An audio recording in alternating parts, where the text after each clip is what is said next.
নমস্কার বন্ধুরা, আমি প্রীতি গো লাইফস্টাইলে সবাইকে ওয়েলকাম জানাচ্ছি। এটা নতুন সকাল নিয়ে চলে এসেছি।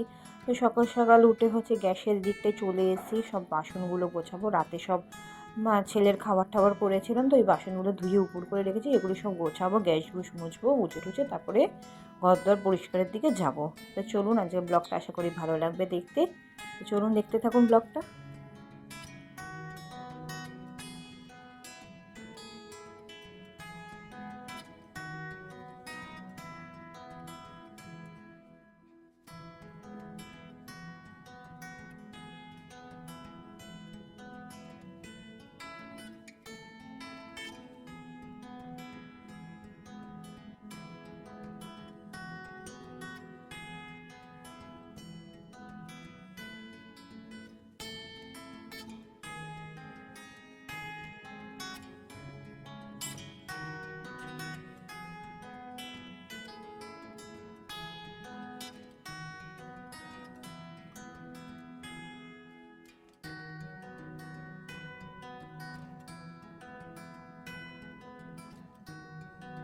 ফ্রিজের ওপর টোপরগুলো সব পরিষ্কার করছি। আর আজকে ফুলগুলোও ধোবো, অনেকদিন ফুলগুলো ধোয়া হয় না, নোংরা হয়ে গেছে।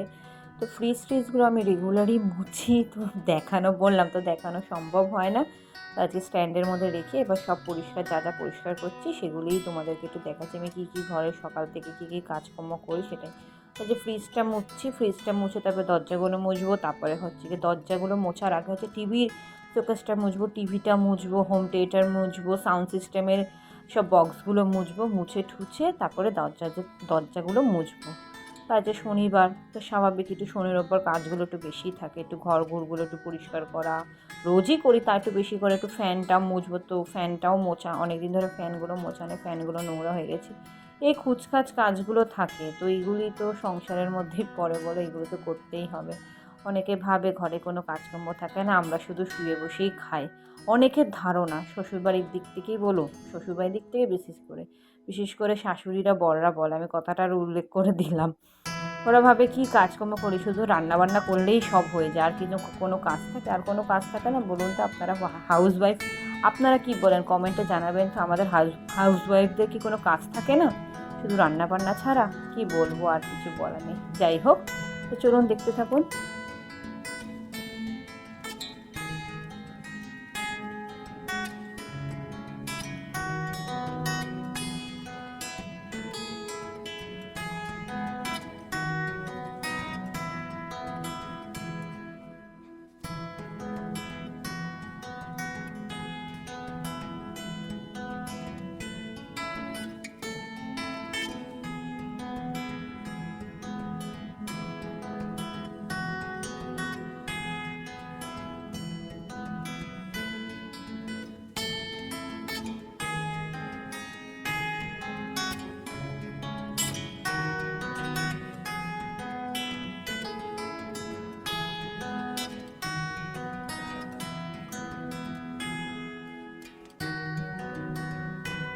তিনজনকে খাওয়াচ্ছি, খাইয়ে দাইয়ে জামা কাপড় কাচা হয়ে গেছে।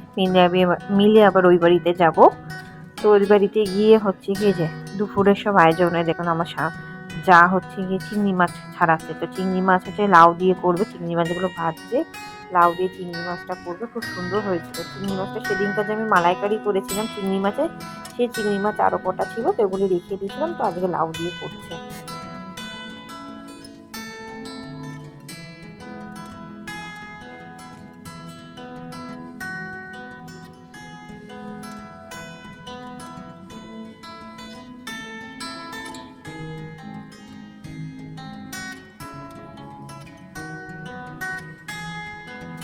এই ছোট এগুলো কি মাছ, গান মোরলা না কি কি জানি বলে। যাই হোক, ওই মাছ গিয়ে শিম দিয়ে, আলু দিয়ে, বেগুন দিয়ে খুব সুন্দর ঝাল ঝাল করেছিল, খুব ভালো হয়েছিল মাছের ঝোলটা।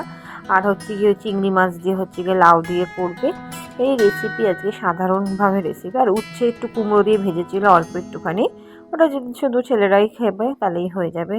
এদিকে লাউ মোটামুটি হয়ে এসছে, আর একটুখানি বাকি, একটু মিষ্টি, একটু নামানোর আগে তো ধনেপাতা দেবেই। ওটা তো এখন শীতকালের গিয়ে প্রধান খাদ্য বলতে গেলে। একটু সব কিছুর মধ্যে ধনেপাতা দিতে ভালো লাগে, খাবারের স্বাদটা অন্য ধরনের হয়ে যায়।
আজকে সকালে ডাল করা হয়নি, তো ডাল ওই যে চচ্চড়ি হয়েছিল আর একটুখানি, অল্প একটুই করেছিল। তো আর ডিমটা করছে যে মেজো ভাসুরের জন্য, উনি এই ছোটো মাছ খায় না।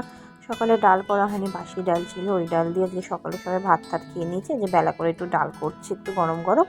তো এদিকে মান্টু খেতে দিয়ে দিয়েছে, ও খেতে বসে গেছে আলু ভাজা দিয়ে ডাল, মাছ চচ্চড়ি খাবে না। এদিকে আমার বরকে খেতে দিয়ে দিয়েছি মাছ চচ্চড়ি, লাউ আর চচ্চড়ি দিয়েছি। তো দুপুরবেলা খাওয়া দাওয়া সেরে সন্ধ্যেবেলা মান্টুর ডান্স ক্লাস আছে, আমরা তিনজনে বেরিয়ে গেছি। আজকে ভালোই ঠান্ডা লাগছিলো, জানেন না তো, ভালোই ভালোই মানে ভালোই। ডান্স ক্লাস থেকে মানটাকে পড়তে দিয়ে আমি বাড়ি চলে এসেছি, ফ্রেশ হয়ে গেছি। এখন হচ্ছে একটু চা খাবো, তারপরে তিজানকে পড়তে বসাবো। তো চলুন আজকের মতন আমি আসলাম। ব্লগটা ভালো লাগলে পরে একটু কমেন্টে জানাবেন কেমন লেগেছে। খুব ভালো লাগলে একটা লাইক করে দেবেন। তাহলে আপনারা সুস্থ থাকবেন, সাবধানে থাকবেন। নেক্সট আর একটা ব্লগে দেখা হচ্ছে। আজকের মতন আমি আসি। টাটা।